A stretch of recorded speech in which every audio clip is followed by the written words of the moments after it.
Just be here for we're back to a new Mason World Gumball review. And if you didn't see the last one, go and check it out. And we were back with the 4 episodes review.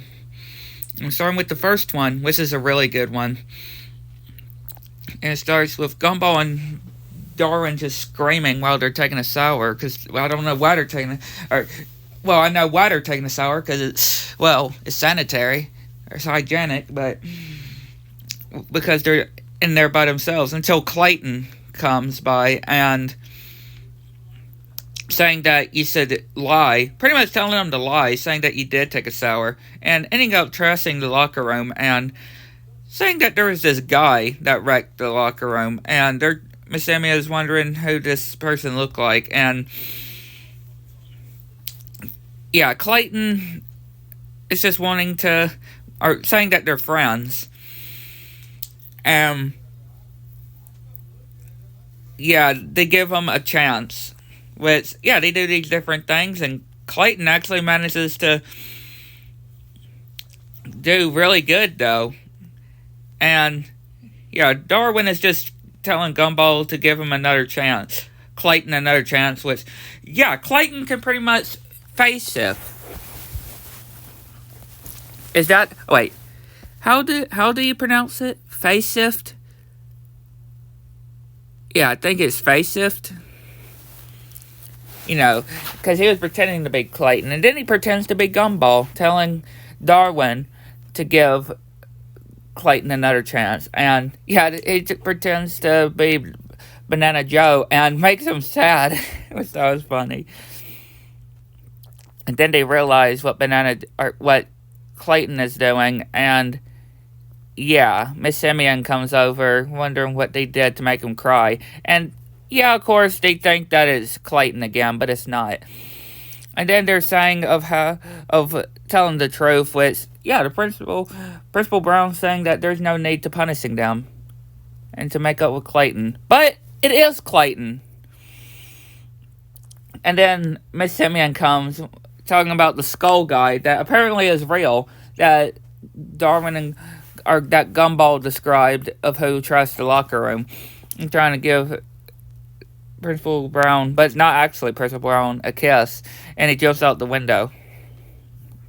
And yeah, he realizes that the skull guy is real, and yeah, he is huge, and they're doing this cool fight scene, and Clayton can transform to really cool things, which, yeah, they get knocked out, and then transform into a horse, getting out the window, and they got one shot by turning into a gun, and apparently all of that really didn't happen, and yeah, that skull guy was not huge, it was just little. But the principal still describes that still doesn't explain why the locker room was destroyed, and he said that they were soap dodging. Yeah, lying again. But yeah, I'd like to know what y'all think. Let's get to the next one. Alright, we are back with the next episode, and it is another good one, which it starts with Darwin's face and Gumball's mouth, and yeah, and they're doing these darings, and they are weird.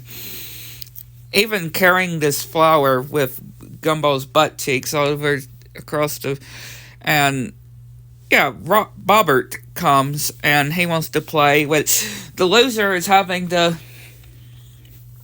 after they just feel bad that his life is pretty much Bobbert's life is pretty much horrible, they decide to let him play, and the loser has to serve the other for 24 hours. And he does the alphabet, but he says the alphabet, but he says no, the alphabet. And yeah, he pretty much loses. And Bobbert is now in 24-hour slave mode. So now Bobbert has to be Gumball's personal slave for 24 hours. And they decide of all the things they could do. And yeah, shooting lasers out of his butt at the nurse. And he says that the Principal Brown needs to get lost. And literally, Bobbert gets the principal lost in the forest. And even mowing the lawn with glasses plus butt horse equals Principal Brown. makes Bobber draw on the football field. And trying to get Bobber a girlfriend, talking to Tina, but of course he wasn't talking to Tina, making it worse. And yeah, Darwin ain't really so good about this. And yeah, we see the school counselor in the roller skates. And yeah, Darwin's just not liking any of this, how Gumball is treating him. And yeah, now he's going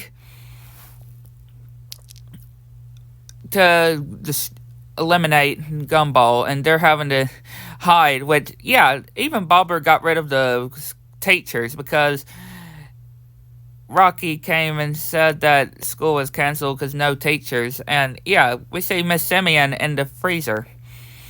And the nurse gives a phone number of what to do for the robot since he's not a mechanic.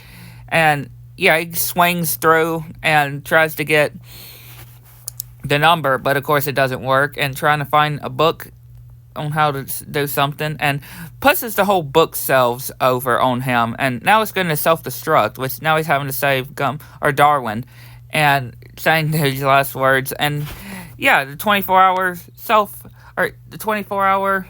slave mode is deactivated. And he's like, do you want to play another game? And Gumball is like, sure, whatever. Like, for real. But yeah, another good episode. Now let's get to the next one. And we are back with a new special.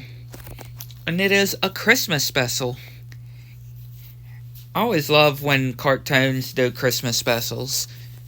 They always turn out to be good, like Christmas Who and the Family Odd Parents Christmas special, the Rugrats' Christmas, and now Gumball's Christmas special.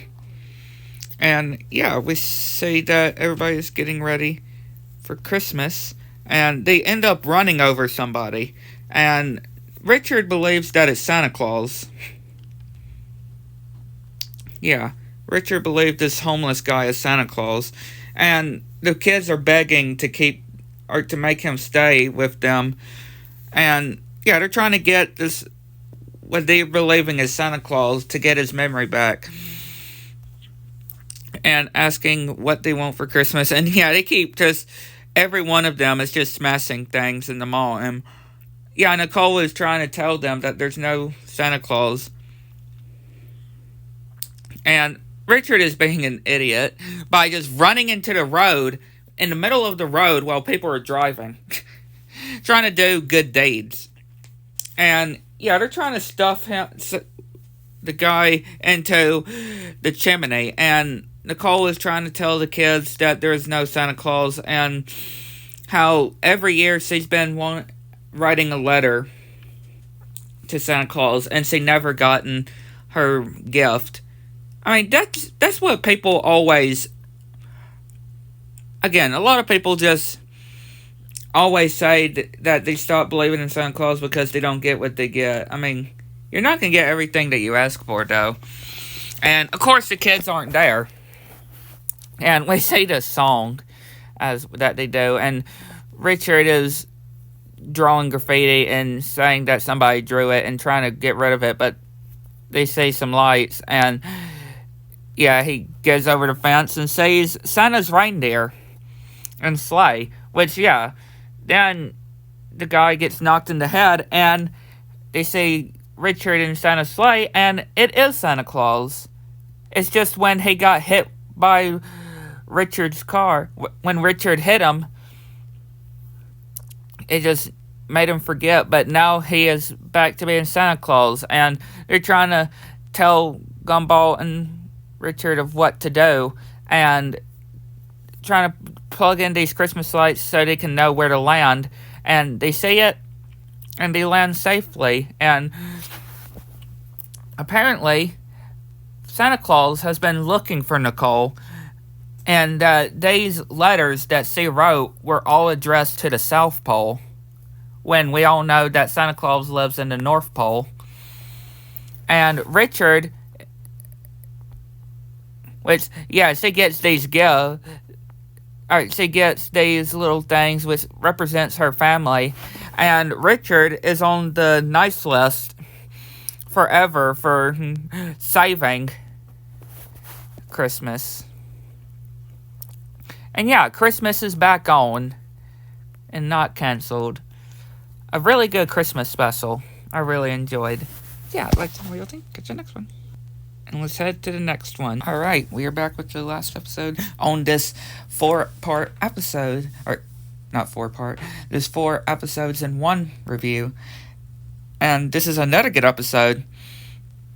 Season 2 is actually turning out to be a really good season so far.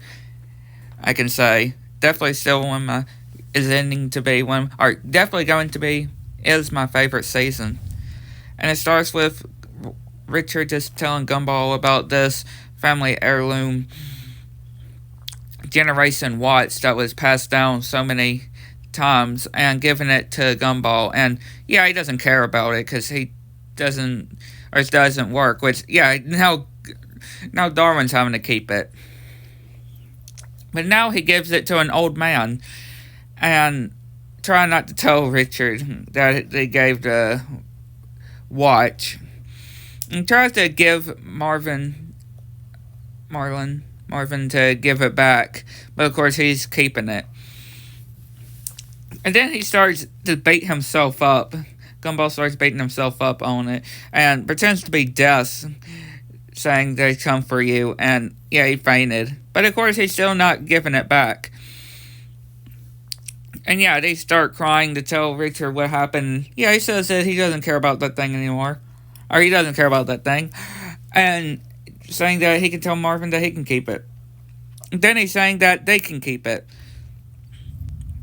And then they see on the TV that apparently it's worth $700. Which, yeah, now they're having to fight and chase Marvin to get the watch back. And, yeah, a lot of failed attempts as well. Then they drop it, and then they're about to get it, and, yeah, they all bail. And then the whole things explode. Yeah. But, yeah, another good batch of good episodes. Again, season 2 definitely is becoming a really good season. But yeah, I'd like to know what y'all think. And I can't wait to continue season 2 and continue this show as well. I am loving this show. So hopefully y'all will be continuing to stay tuned for the future reviews in the future seasons of Gumball. But yeah, hopefully you enjoyed. Catch you next one.